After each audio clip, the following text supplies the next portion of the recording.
So the very first question is, what is Enclave?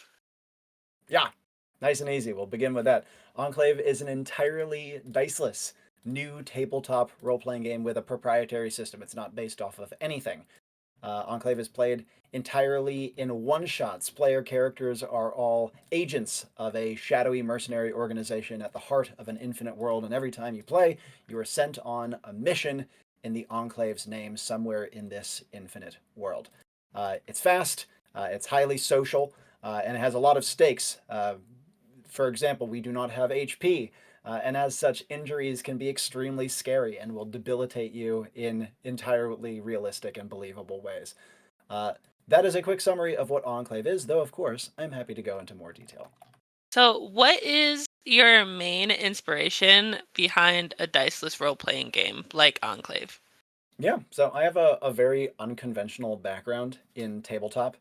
Um, I have been designing diceless tabletop role playing games for the majority of my life, and I even started working as a paid professional game host, hosting only my own diceless work when I was about 15 years old. That said, I learned the term tabletop role playing game when I was about 18 years old, and I did not even know what D&D was until about then as well. I mean, I'd heard the name, but I didn't know what it was. Um, and because of this, I convergently evolved tabletop role playing games by accident. My original inspiration was trying to act out video games to get around screen time restrictions growing up. And that evolved into me making my own and them getting more sophisticated and eventually them ending up looking very like tabletop role playing games. So, in terms of why Diceless, because that's all I've ever done. Like, that's all I knew. And only now that I have found this great, wide, wonderful world of tabletop role playing games around do I realize that I wasn't the only one that was doing this, even though it felt like that for so long. I didn't know that you were doing that for so long. Yeah, That's it's a weird awesome. story. It's a really weird story. No, I love it. I love it. We all have a start somewhere. That being said, what is the most important thing that Enclave does differently than other TTRPGs? Well, the Diceless is a big one. There are other Yes. Diceless games out there. Shout outs to Amber, it's classic. But there are many others. Maybe not many. There's a couple others. I'd say the main things that Enclave does differently than other Diceless games is first of all, let's distinguish Diceless games from like games that forego any form of randomization, because Enclave falls into the latter camp, right? You could say that a game like Dread is diceless, right? But is still using an external resolution mechanic of a Jenga tower. We don't use an external resolution mechanic whatsoever. We're solely going off of narrative. And that's rather unusual. Again, a game like Amber gets to there as well.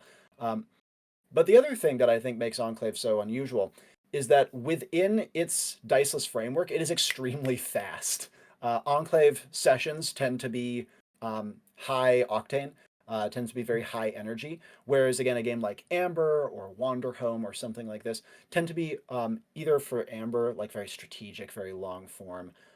You get really sucked in to this long form, gently woven story like a tapestry. And Wanderhome is cozy and cute, and you play and you're like, wow, that was nice, and then you move on with your life. Enclave is really fast, and it makes you like it's a game that people sweat while playing, like a tabletop game, and that's pretty unusual place to be. So I'd say, well, there's a lot of other things that make it stand out. Again, the one shot structure is huge. Um, I'd say the biggest thing that makes Enclave stand out from other tabletop games and even from other diceless games is how intense it is. So a while ago, you ran an introduction game for the Adventure on staff, which Mm-hmm. we enjoyed a lot. How will the newer edition coming out with the Kickstarter, well, came out with the Kickstarter, um, differ from the version that we played? Sure. So I would say that there's two big differences to bear in mind. The Kickstarter is releasing two books. One is a relaunch of the core rule set, the one you guys played with, Advent. Um, Advent is meant to be short and easy to get into because too often you have a core rulebook that's a pre-med textbook, and no one got time for that. So making the core rule set small is something that's really important to us, and the new relaunch of it is going to be the same. It's going to have some balance updates. It's going to have a lot of rewording, new art, new graphics, but it will be the one you played, I'd say, is 80 to 90% representative. The new book, Aspirant, which is our first major expansion, repeats nothing from Advent. It's just new content, and it is adding a ton, an enormous amount. Not only is it adding new classes, it's adding a ton of new ways to build characters. It's adding new optional ways to play the game, including very high danger missions that are more likely to make you fail or die. But if you succeed, you get extra credit for them and you can level your character faster. Enormous amount of new optional ways to play the game that are coming in this major expansion. And again, the reason we're doing it this way is so that the core book is easy to pick up and is relatively cheap. And then if you like the game, you can layer on more stuff onto it. Pardon the noise in the background. My kids are being menaces. Hey, that's okay. We love kids here too.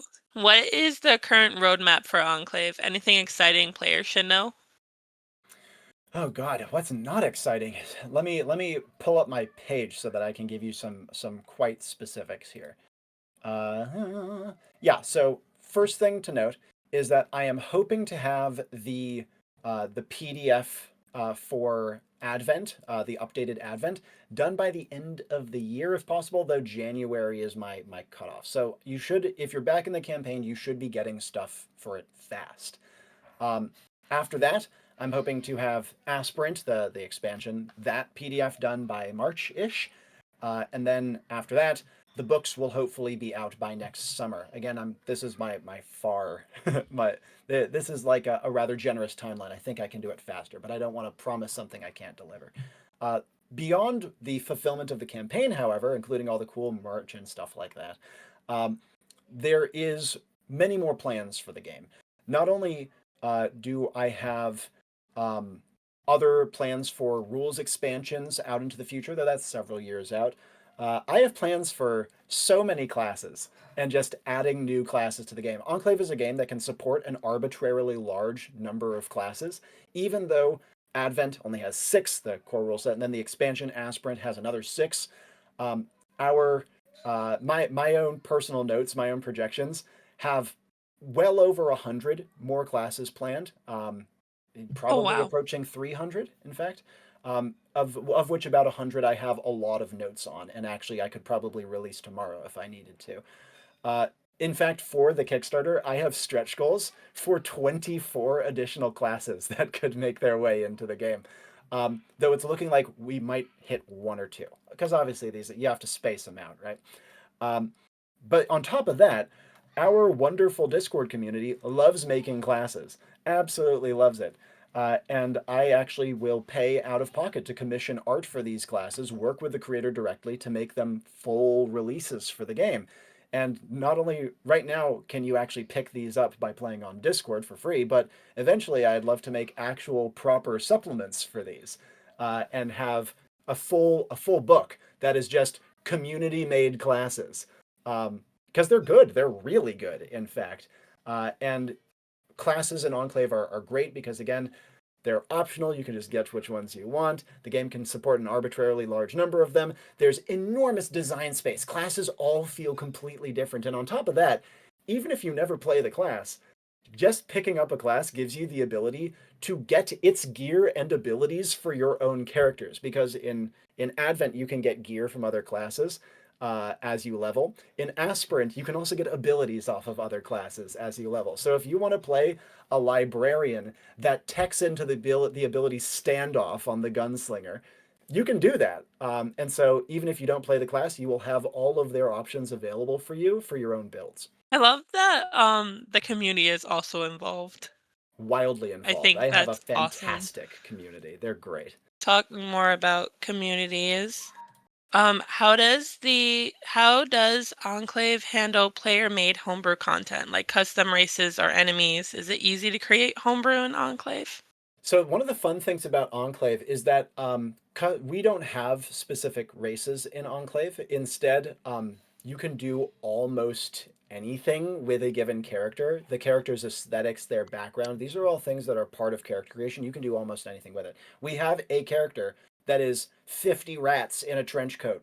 and it works. So you can get outlandish without having official supplements for these things very easily. Similarly, since all Enclave missions are these one-shots, and we highly encourage people make their own, it means that you can just come up with enemies on the fly. How you can make them yourself. You can have your own whole bezier. I don't give a and if someone came to me and they were like, "Hey, Robby, can I publish a supplement of a bunch of cool enemy ideas I'd have?" I'd be like, "Yes, please do that. You have my full blessing." And that is the same for all homebrew content.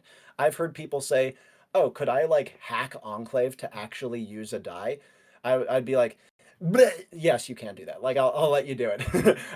I'm very open to homebrew. I very much encourage it. And we also have a system on our Discord called pods, where if someone wants to make their own their own Discord server committed to Enclave, or maybe a group at a game store or something, so long as it's open to the public, we try our best to support and promote them. And so if your pod is like, we're a pod focused around this like funky homebrew idea, yeah, do it. I think that's awesome. I love it. And Enclave is a game that, so in summary, Enclave is a game that lends itself very well to things like homebrew and is something I wish to proactively support where I can.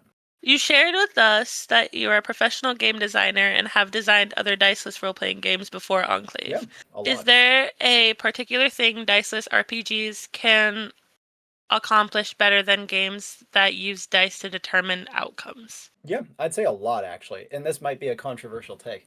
Um, now that I know that there is such a thing as dice-based games out there, I still choose to design Diceless, both because I think I'm better at it and because I think it has a lot of very unique advantages. The first thing I would say that Diceless does better is Diceless enables social gameplay that is far more engaging than you'll get in dice-based games. What do I mean by this? Dice-based games have this thing called the charisma stat in most cases that I think is the single worst design choice that you can make in any tabletop role-playing game. I think that's going to ruffle some feathers, but I can elaborate. I think charisma stat is incredibly lame because it reduces all social encounters to one useful metric. Do you have a high charisma stat or do you not? And the same cannot be said for any other stat in any other style of encounter. In a combat encounter, is it like, oh, is strength high? If so, win? No, of course not. Social encounters have a wonderful level of tactical and of course story-based impact that needs to be respected, and reducing it all to one dumbass stat I just think is a terrible idea. And not to say all dice-based games have charisma stats, but many of them fall into this trap. I cannot stand the goddamn charisma stat. But I think that diceless games have other advantages as well. They're faster. You don't have to be checking rolls. You don't have to be checking tables. You don't have to either memorize or be constantly consulting a book. That is huge. Like, seriously huge. Sure, you could have a diceless game that is extremely complicated to the point where you like need to be picking through whatever analog you have to tables. But it is rarer, and especially the way I personally design diceless games, they tend to be very fast and very responsive, and that's something that I think is really important. And I'd say that I could go on this topic for a while, so I'll keep it short. The third one that I think is really good that Diceless does that dice-based games don't as well is they embrace the deepest strengths of tabletop. Do you know what is really good at rolling dice? Computers are great at rolling dice. They can do that shit all day. But do you know what computers are not good at? Human conversation and reflexively adapting and improvising and making believable conversations with people in a world. Perhaps that will change in future with AI, but for now at least, tabletop games have this wonderful human element that video games don't have unless you're going very deep into multiplayer, and even then there are heavy confines. And so Diceless, I think, just embraces that better than dice-based games. Because again, what's great at dice rolling? Computers are. So we try to embrace more of what humans are good at rather than computers. I feel like this question might a little bit overlap with what you have already said, Mm-hmm. but what is the experience that you want your community playing Enclave to have? I am not super picky on the exact experience. Enclave is a very adaptive game. You can tell a lot of different types of stories, and I would go so far as to say you can tell almost any story in it. And I know all games will say you can tell any story. No, you fucking can't. Enclave, you actually can. Uh, and it's because, again, a lot of games are bounded by these like limitations that they have from their dice systems. And also, most games are set in a specific setting in a specific time period. Enclave is not. So you kind of can tell just about any story. I'm not going to say every, that is actually a lie. Just about every, though. However, what experience do I want people to have? I want them to feel like they could not have experienced that any other way. That's what I want. I want them to come into a setting, come into a story, be like, wow, can only an Enclave. Whatever that looks like, I think that is the most important result. How do you define a successful session for your game? Oh God, miserable question. How dare you? So the actual answer to this is whether players had fun, obviously. But that said, I've been hosting Enclave for a long time. I have hosted well over 2,000 full-length sessions in my career.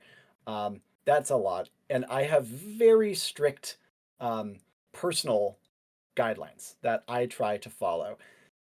And so there's many times that players will have fun on a session, and I'll be like, I guess they had fun. That's good, but God, I hated that. Like, not because of them, because I sucked. I did something bad. Like, I'm very strict with myself. For example, the session you guys played, I was upset with myself. I was like, that was a garbage session.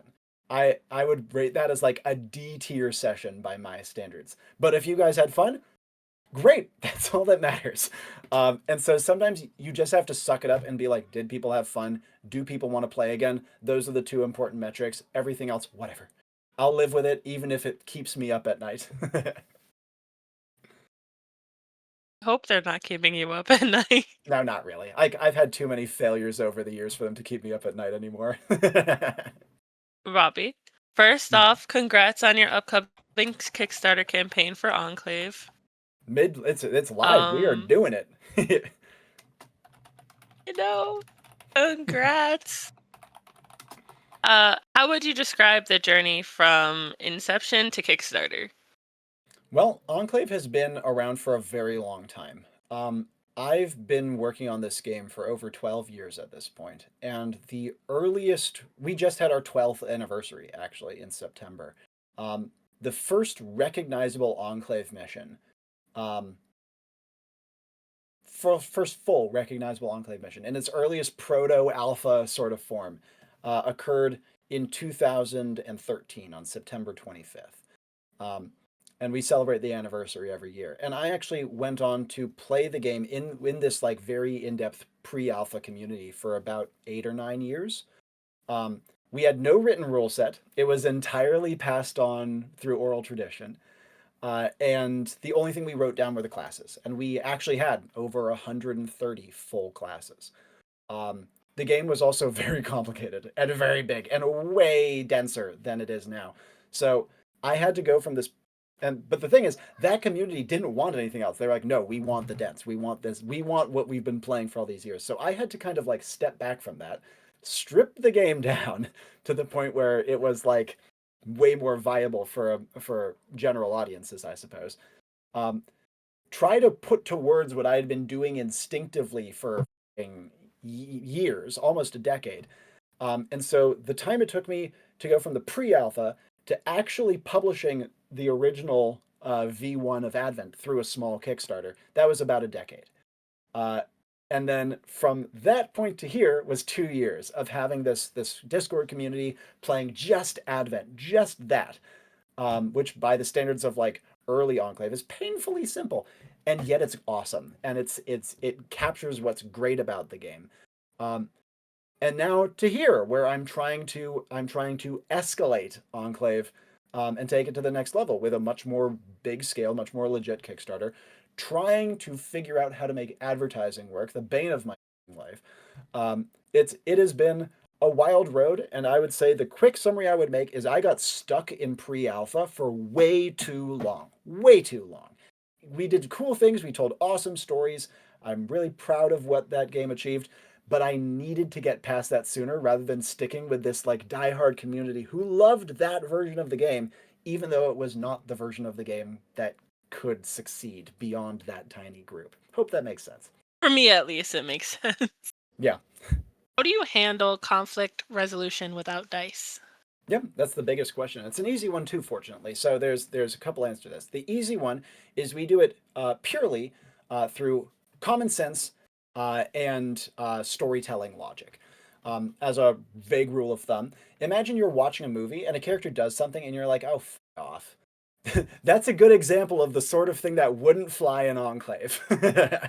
Because even though a story can take place in a fantasy world, it has a logic to it, right? And so we handle almost all calls through that. That said, we do have things like stats, discrete abilities, discrete powers. All of these are tools to the player to interact with the story, and they have their own logic to them as well. Um, in the same way that, like, okay, this character has a sword that is able to parry magical attacks, and they have a magical attack coming at them, they should be able to parry that bloody thing, right? Like this is listed in the book. The tools that the book gives you are tools that your character can consistently use to interact with the story. And in fact, Enclave, because it focuses on storytelling logic, it actually allows the game to play in a way that feels a lot more fair in some ways to people. They don't have to get dicked over by a bad dice roll or something like that. They have a better understanding of what they are going to be able to do. And when you fail in Enclave, it's because you've kind of trapped yourself in a corner. Like the story has come to a point where you're like, I'm eating shit. Like there's nothing I can do to avoid this at this point. And that's exciting because you know that your decisions are what brought you there.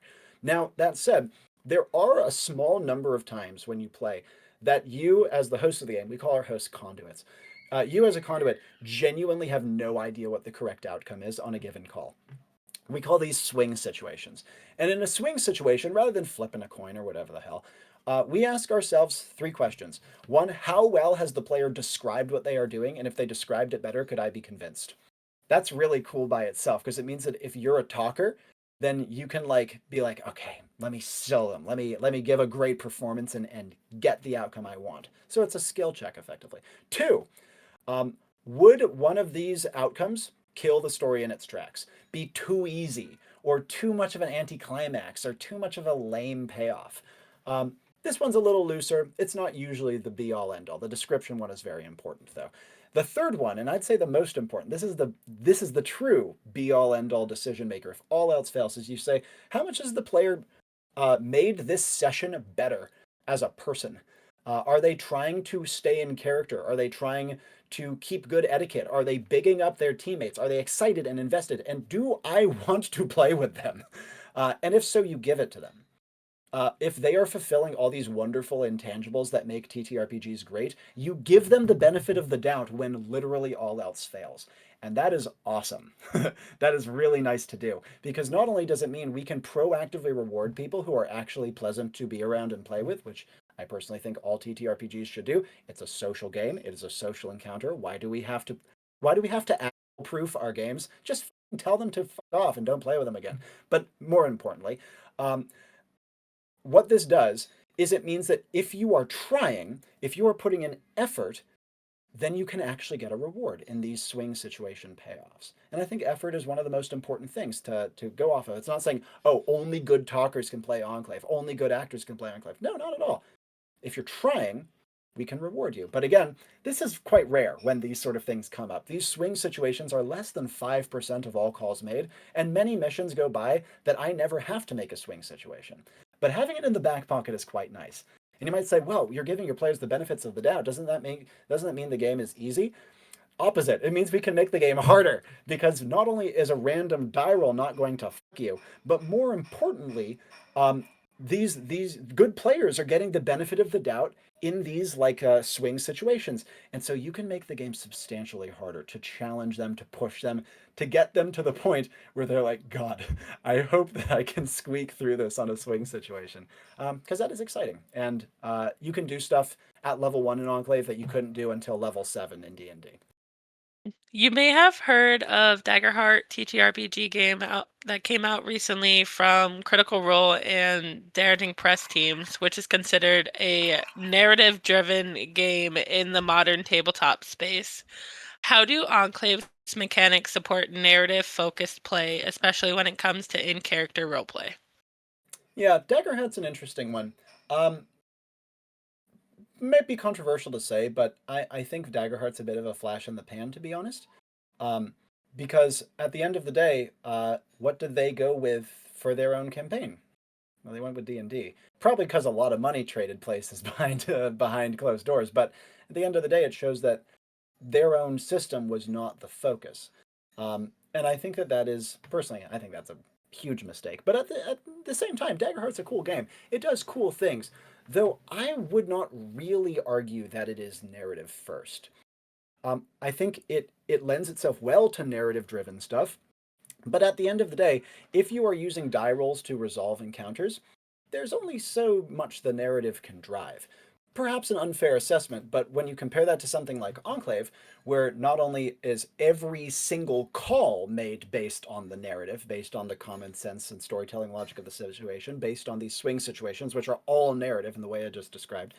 Um, so that's part of it, but also in Enclave, there is pretty much no limit to what you can try in the game.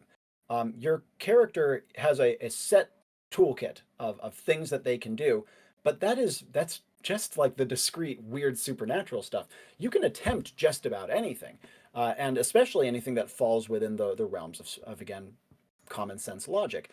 Um, Something I would ask to Daggerheart players, how are your social encounters, for example, substantially different to D&D? And I'm sure they'd have some good reasons, and I'm sure they have some good ways, and I'm sure that Daggerheart is, for example, a better game for social encounters than D&D.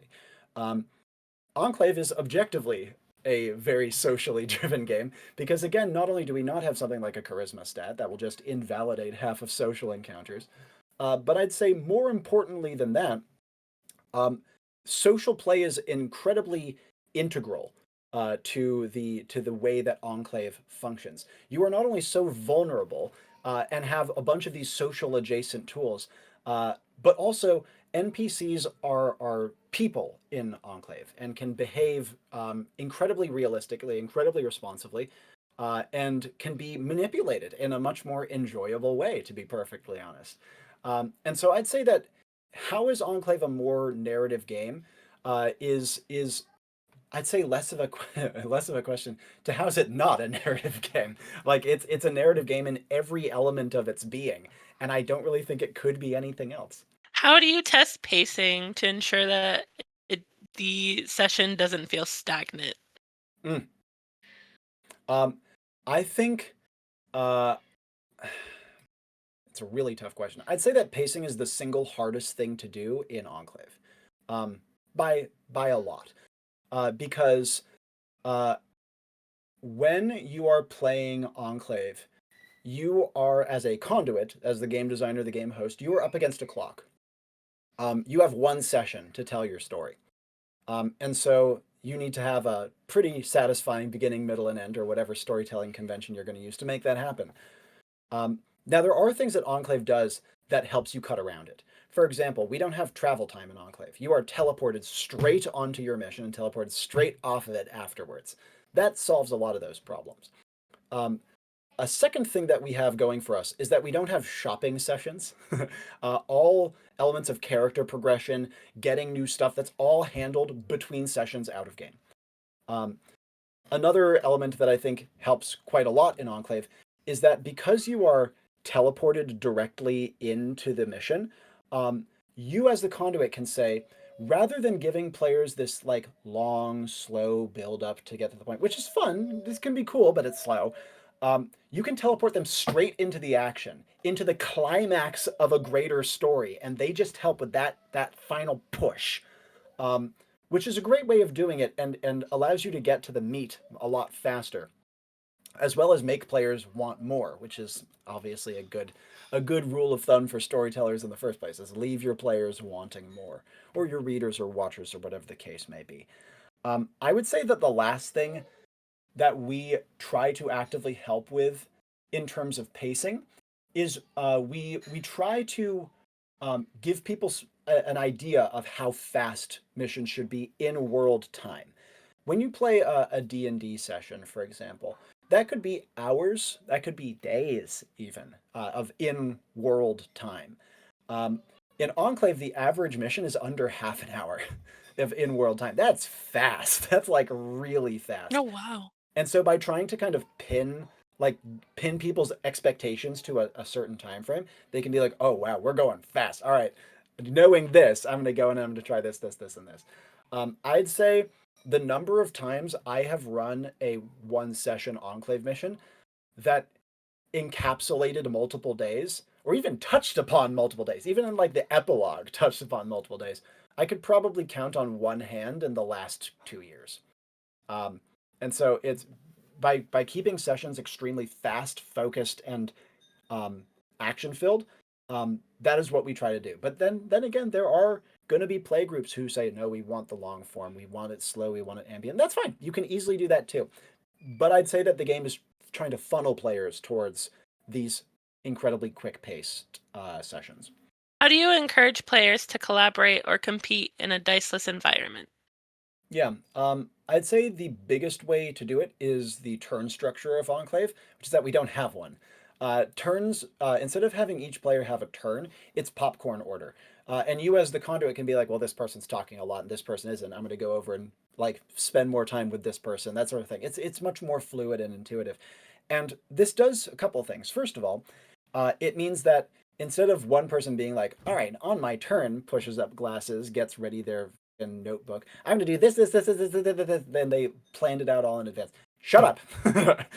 Instead, we think more about like spotlight time. And it's, again, more holistic, more intuitive. And it means that more people are going to get the time to tell their story instead of just the people who know the system really well and figured out this exact perfect sequence of things that is going to take a bajillion years to resolve. Second of all, I'd say, though, is the loose turn ordering allows you to piggyback on people much easier. Be like, oh, while he's doing that, can I do this? Oh, while she's doing that, can I do that at the same time? Oh, before he does that, can I like quickly help him in this way? It's awesome. And because you can piggyback on each other's actions, it means that teamwork is not only easier in Enclave, it's essential in Enclave, and you will eat shit and die if you're not doing it. And so I'd say that there's other pieces to it too. The way we design classes, stuff like that, is going to help and impact that. I'd say that the turn order is the single biggest culprit of why Enclave lends itself so well to teamwork and team play. What was the hardest mechanic to design without dice? Honestly, I think they've all been pretty easy. And even the ones that I've been changing up, it's been clear how to do it. It's been clear how it needs to change. The hardest thing has been finding the right words to describe what we do intuitively. Like I said, I was doing this for so long without a written rule set that when it came down to came time to sit down and write the bloody thing out, I was like, how do I do this? What is the way to communicate this effectively? If other games balance their games with numbers, Enclave balances the game with words. And changing even a single word can change a lot of how the game plays. And so choosing my words and trying to find the right words to communicate intent has by far and away been the hardest part, far more than any given mechanic. I hope that's not an unsatisfying answer. Well, your answer so far has been super satisfying. So, Good. how do you help players stay invested without the suspense of a role? Yeah, that's an interesting question too. I think the best way of doing it is there's an even better vehicle for suspense, which is story. If you with since Enclave lets you plop players directly into the action in some sort of climactic, dramatic, suspenseful event, you can do that very easily. Just think about a story that's going to grab them. And if you find that your story isn't grabbing your players and you feel like, people are starting to drift, people are starting to get a little unfocused, you can actually adapt it on the spot. You want to make sure you foreshadow this, you want to make sure you set this up, you want to make sure there's counterplay and reaction time. But Enclave is a very dynamic system in that you can quite easily adjust a story when you see fit to do so. Let's say your players trivialize the first half of the mission. You're like, God damn it, I under-designed this. This is way too easy. You can make it harder. You can super doably throw in extra challenge later on or crank up the challenge of a given enemy or something like that. Just by dint of your control over the story. And in the same way, you can throw in new twists and turns to your plot that you hadn't planned in advance, but you're like, man, this is having trouble. I know, let's throw this in here. And your players will have to adapt to it. And not only does that, that's always exciting because people are like, oh, okay, I got to take it seriously again. But also, uh, it allows us to make games feel more cinematic because many stories have these twists and turns that, yes, they don't have to worry about fairness or player power level or whatever the hell, but we can still accommodate player feedback and player decision making and make sure that people have time to react and adjust to what's coming in, while also keeping it fresh and exciting. As you get more experience as a conduit, you will learn how to foreshadow these things very, very effortlessly. Um, and it becomes kind of second nature, which is very, very fun. Um, we call this system, we call these things plot drivers. When you're introducing a new element into the story that's kind of surprising or unanticipated or only loosely foreshadowed, yeah, we call that a plot driver in Enclave. How long are your sessions normally? Yep. I'd say average is about 3 hours, all inclusive. You can certainly have it go longer. God knows I have. But you can also keep it much shorter. I can host a full Enclave session in an hour or less. I will say, if you are new and you are trying to like jump into conduiting for the first time, I'd recommend planning longer. It's easier. And then as you get a little more experience with the game, it becomes more intuitive of how you can trim down your sessions, how you can focus them in, how you can make them faster. Is there anything that you wish you knew before creating Enclave? Yeah, advertising sucks, and you need to get good at it. Yeah. That's it. That is literally it. Is that advertising blows, and it's a necessary evil. So stop whinging and just make it work. I definitely feel that. So what are your next steps in game development? Yep. So after we have the campaign wrap, it's going to be time to work on getting all of the books together. The text is it's very close to done.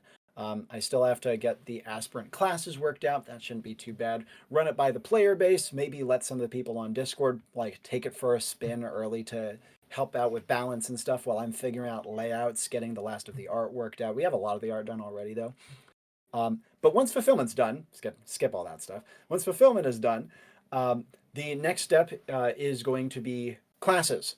I'm probably going to go back to drip feeding new classes one by one by one, make sure that people can unlock them for free if they would like through community participation, get more player created classes online and on board, and eventually build to the point where at this point it's looking unlikely I'll be able to do like another campaign in 2026, but probably in 2027 get to the point where I can do another Kickstarter campaign, maybe taking a bunch of these classes and putting them together into a couple of fresh books.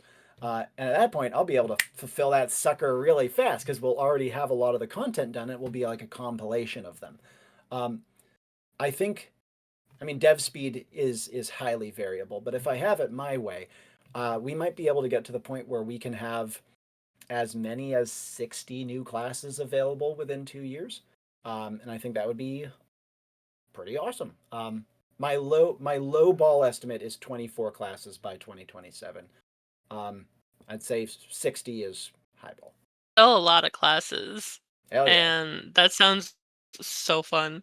Mm. That was all the questions I had. Great But question.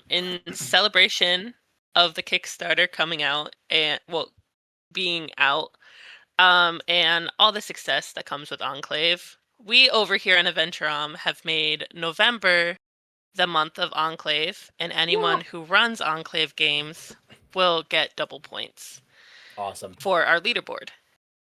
Thank And you so now we're much. going to turn to the audience and the audience's questions for you, Robby. Scottish asked if Robby's been doing this since he was 15. How old is he? I am 31 years old. I also have 2 children and a third on the way.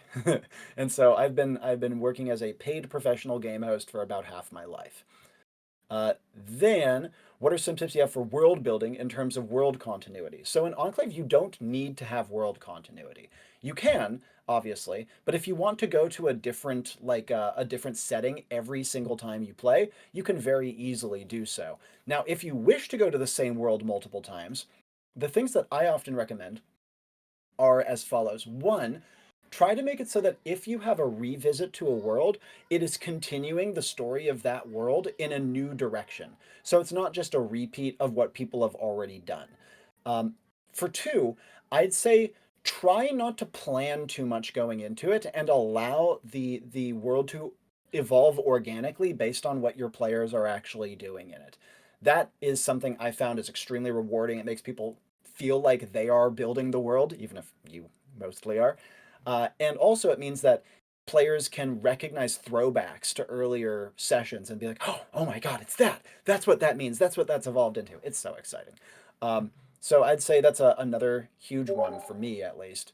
And I would say that a third major thing to consider in terms of world continuity is that in Enclave, you do not have to have world building go precisely in chronological order. If you want to have a session take place 20 years in the future from like the original time the world was visited, you can and should do so, and it can be a great way to accelerate it and see like plot implications, as well as to make sure that your session isn't like conforming too rigidly to a world, and it still can embrace Enclave's strengths of being dynamic and evolving.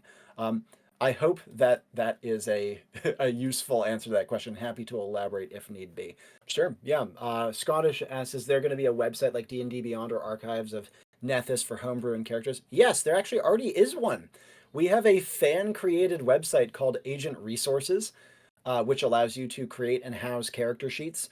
It even allows you to build your own classes and publish them on the website. And sometime next year, the hope is that I can put more attention towards helping support Agent Resources and eventually maybe not only making it a storefront to sell the game after the Kickstarter is over, but maybe even bringing it to the point where it can do some more interesting things, like have Discord integrations, for example, or something like that. So yes, not only is there already a website like that, there's plans to get it a lot deeper.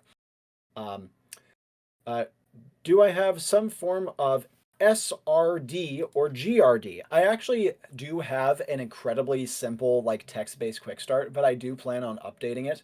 And I also plan on making a pretty version that will hopefully have like some nice art and be a way for me to test my layouts. With luck, I might be able to have that done by the end of the Kickstarter. But if not, I'll hopefully have it done by late November or something. Um, yeah, so I think that in terms of a quick start, that would be my plans for that. Um, what was process for creating a new TTRPG system? What did I tackle first? Like I said, I've been doing this for so bloody long that it's kind of second nature. But I'd say that if you are trying to create your own new TTRPG system, there's something I think that's absolutely essential that you need to start with, which is you need to ask yourself, why would anyone ever play my game over any of the other gajillion games out there? Um, you need to differentiate it. And if you can find a way that very concisely and unambiguously differentiates your game, you're in business. And from there, it'll happen.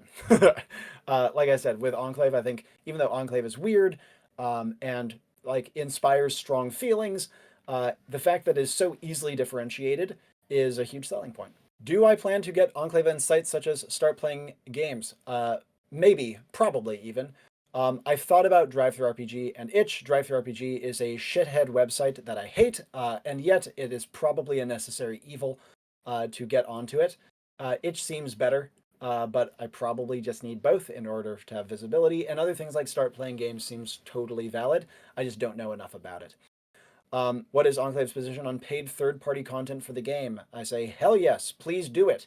If you would like my seal of approval and you'd like to actually sell it and make it like a high production uh, quality product that you actually print and put design into and everything like that, I'm happy to give you my blessing.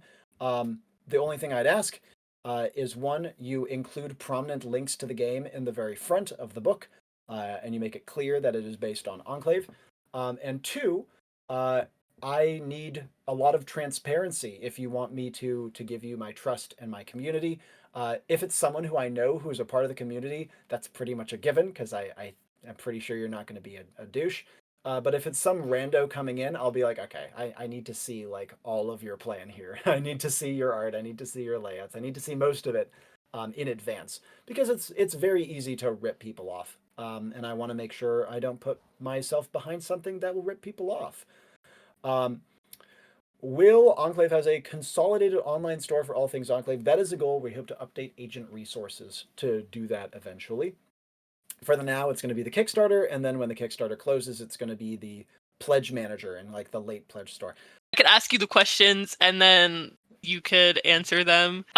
Is there any Enclave merch, or are there special accessories that can enhance the gaming experience? Yes, there's a lot of merch actually. On the campaign, we are offering, let me do a quick count.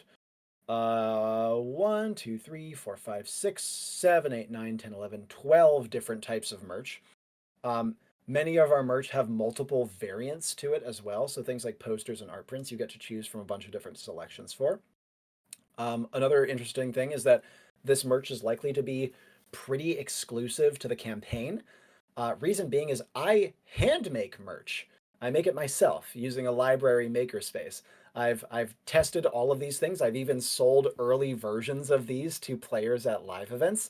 People really like them. And so because I hand make all merch, it would be a tremendous pain in the butt to have it available 24/7. It's like, oh, can I get a t-shirt, please? Okay, I gotta schlep myself out to the library, blah blah blah. But if I can do like 10 at a time for the campaign, that's not a problem. I can do that easily. I can even show you what it looks like.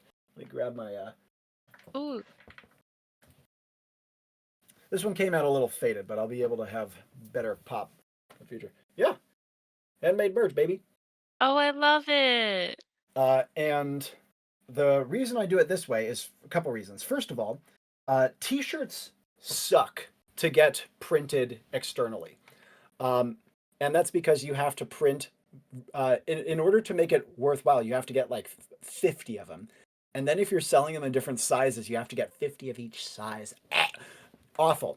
And similarly, if you're getting like prints made, custom prints made, oh, in order to make that worthwhile, you have to get like 100 of them. You have to get like, if you're doing variants, you have to get 100 of each variant. It's just a nightmare. If I go to the library, it saves me a ton of money, and it means that I can do these small batch ones without a lot of problem. It's cheaper for me. It's cheaper for the audience. I can sell a t-shirt for 20 bucks. A lot of these campaigns have it like $35, $40 for a t-shirt because it's not worth it otherwise. So it's cheaper for you guys. It's cheaper for me. And it's kind of special. I don't know. Like, I'm not saying my stuff is like extremely high quality, but I'd say it's cute. Little bespoke shit that I get to make for you. And it means that I have these variants as being way more accessible. So, but at the same time, it would be kind of annoying if I had to do that 24/7. Though there are going to be some types of evergreen merch, like the badges, because I don't make these. I don't know how to make these bloody things, and I can order these in batch and be totally fine. So, yeah. So there's lots of merch, and a bunch of it is going to be exclusive to Kickstarter campaigns. Hopefully, that was a good answer. I don't Okay, even know say if it. this is an Say it. actual question. Say it. In Daggerheart, I can be a frog. How does Enclave beat being a frog? You can be a frog in Enclave quite easily. Like I said, when you're playing a non-human species, um, we handle that in two ways. First of all, can your stats and abilities explain what your non-human species does? For example, if you're playing an orc, just build high might. And yeah, the aesthetics, you can easily reskin that, and they'll matter a lot in Enclave, but you're not going to get like a boost to something because you're an orc. The exception, though, comes if something cannot be fully explained by stats. Let's say you're playing the frog, right? Frogs are amphibious. That really can't be explained by stats, and that's an advantage, being able to, be able to breathe underwater. That's a huge advantage. And so for those sort of things, we ask for holistic trade-offs, where you can say something like, yeah, I'm amphibious, but my skin needs to stay moist. And if I get dried out, I become like shitty and crusty and eventually I'll die. That's a cool trade-off because suddenly you have the big advantage of being amphibious and you have the downside of being dryable, desiccatable. And so, but the other fun thing is you don't have to come up with these in advance. These can be very intuitive. While you are playing, if you're like, oh, hey, Conduit, I'm a frog, so I'm amphibious, right? And the Conduit can be like, yeah, totally. What's the downside? And then you have to come up and in the moment be like, shit, what is the downside? And it has to be one that's relevant. Oh, I'm really sensitive to like waterborne pollutants. And so suddenly you dive in the water and you're great at swimming, but suddenly you're getting like horribly sick from all the grunge that's in it. Um, it makes for a very fun, dynamic play that you can then commit to from then on and be like, all right, from now on, this is established canon for my character. But it also means that we can avoid what I think is another enormous pitfall that a lot of games fall into of having gigantic, awful lists for everything. How many rule books have 100 pages committed to gigantic fucking lists? And I know they can be fun to read. I'm not saying they aren't fun to read, but in terms of mechanics, they suck. In terms of printing, they suck. And in terms of accessibility to the game, they suck because it means that people have to be reading and reading and reading and reading in order to learn what a simple thing does when an intuitive call could do it just as easily and much faster. Yeah, I'm amphibious. Why? Because I'm a frog, obviously, not because the chart on page 85 says it in row 3. So yeah, that's how we handle non-human species in Enclave. You can be a frog very easily, and in fact, you can get a lot more out of it. Did you base Enclave on the older choose your own adventure books, with it being primarily narrative based? No. I actually have never read a choose your own adventure book, though they were very popular when I was in elementary school. Um, I would say that again, Enclave and all of my Diceless work comes directly from trying to act out video games. That's where it kind of starts at its most earnest. Um, and then the evolution from there was saying, wow, we can go further than video games because video games have these very specific limitations that we don't have. Um, it's a good question though, and I know that there's a good number of like solo TTRPGs out there that have a very choose your own adventure feel. Um, I've had a number of people. One of the most common, like frequently asked questions about Enclave I've gotten off of Kickstarter comments and emails and stuff is, can it be played solo?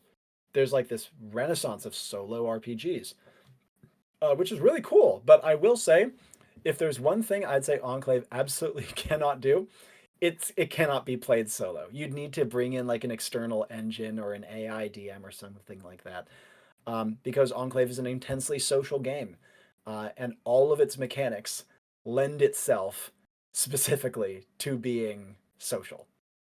Could Enclave be played on a virtual tabletop as it is? I'd say you don't need the virtual tabletop. For a long time, I used the tagline, a tableless role playing game for Enclave, because it was cute and eye catching. I'm kind of moving away from that because a lot of people are like, wait a second, what does that mean? And just is distracting. But uh, I'd say that in the same way that you don't need a table to play Enclave, you don't need a virtual one either. All you need to play Enclave is a voice call. If you want to call someone on the phone, you can play Enclave.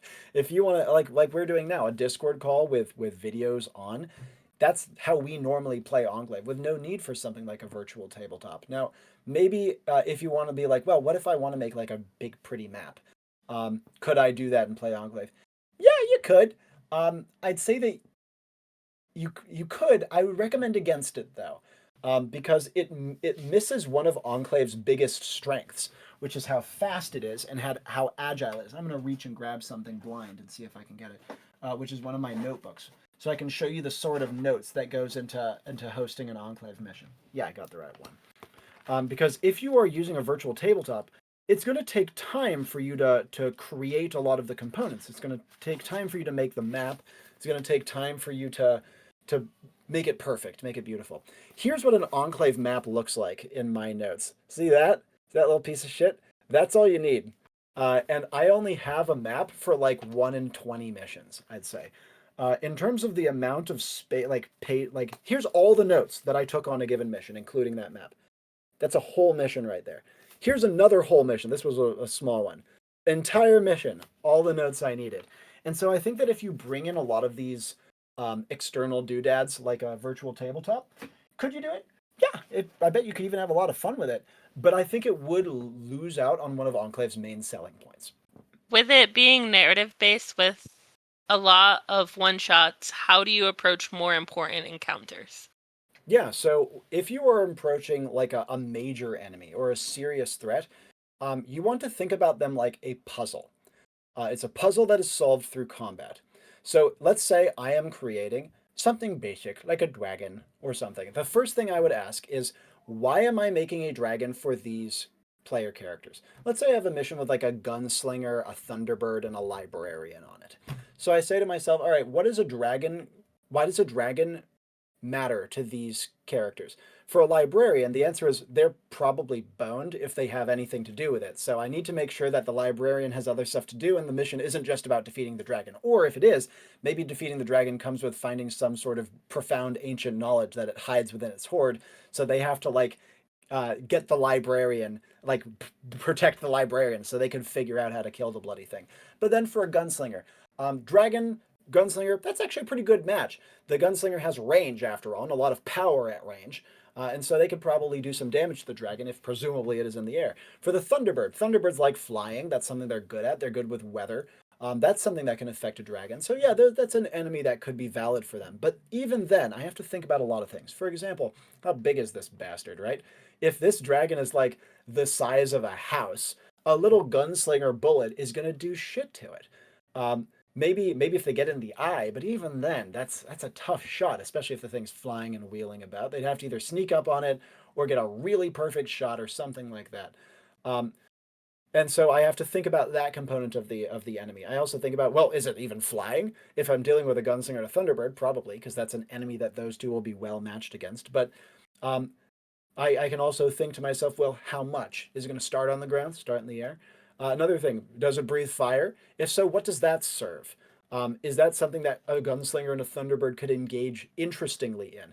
My guess would be yes, because that way it doesn't just have to swoop at them, which would be probably a severe threat for both characters. Fire means that it's something to dodge or to keep at a range so that it can be more of a ranged battle. Um, Pardon I'm waffling here, but the way to think about it is every single component of an enemy, something that's worthwhile of bearing in mind. Large dragon, it flies, it breathes fire, tough scales, poison blood, I don't know. All of those should serve a purpose to the story, and all of those should be something that the players can engage with and make it more interesting. Again, a puzzle that you solve through combat. And you have to be designing around the characters on your mission in order to do this satisfyingly. How do you deal with feature creep if you plan to have that many classes? So feature creep is an interesting component because in my experience, the problem that feature creep has in TTRPGs is when it becomes mandatory or pseudo mandatory. Let me give you an example.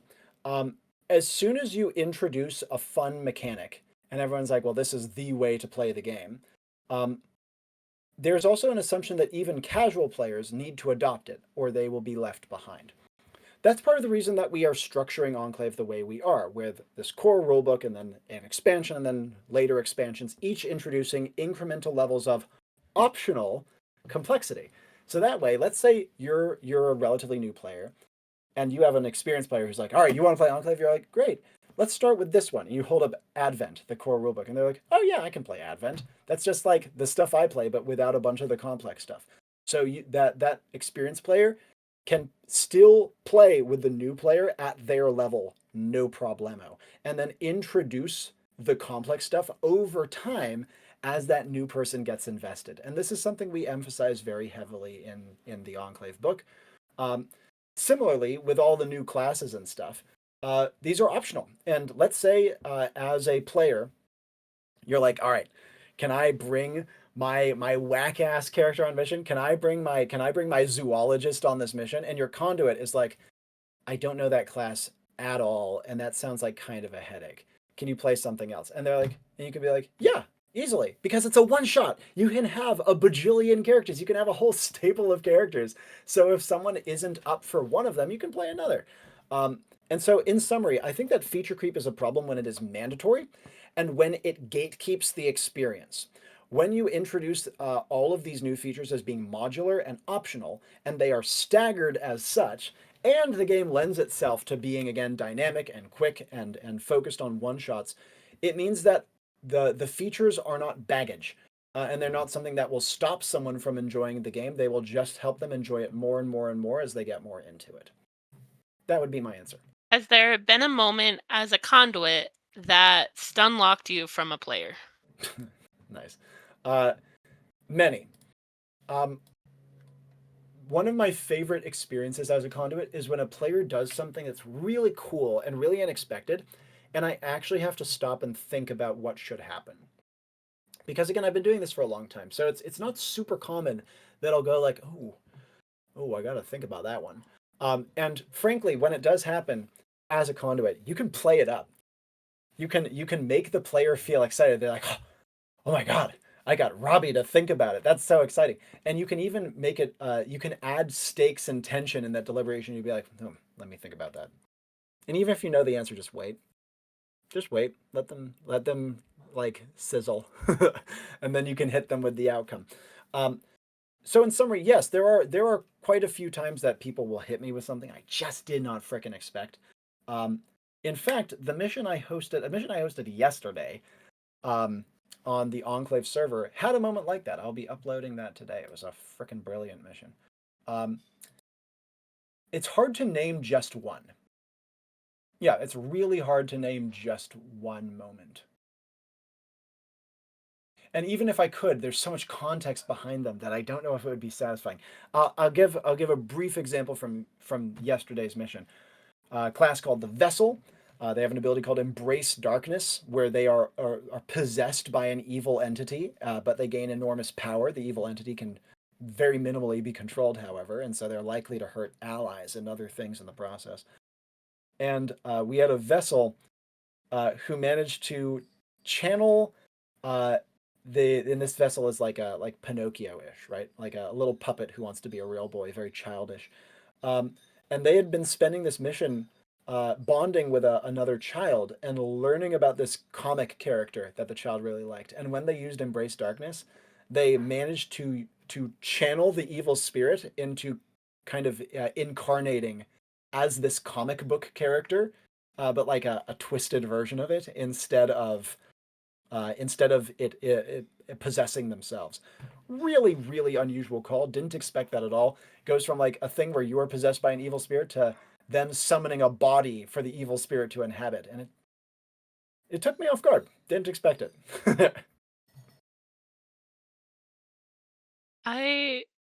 Wow. Yeah, seriously.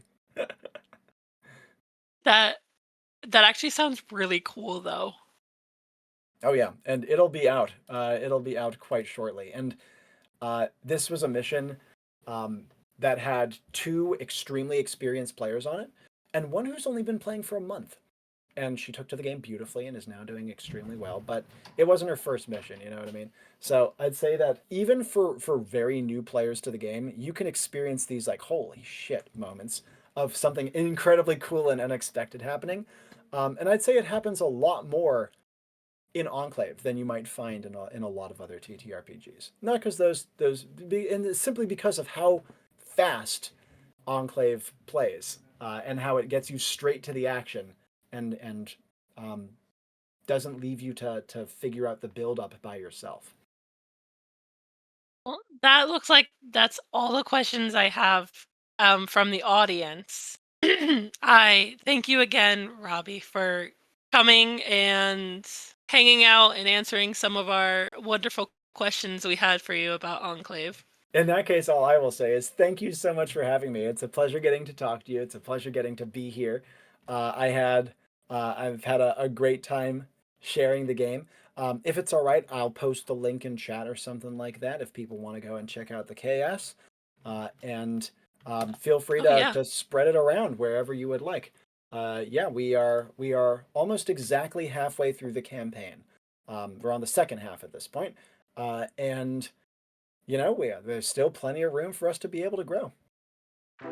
Greetings, adventurers. My name is Ncast. This episode has been brought to you by Adventure On, a leading TTRPG community and gaming Discord server that welcomes new and veteran players and hosts many games to try.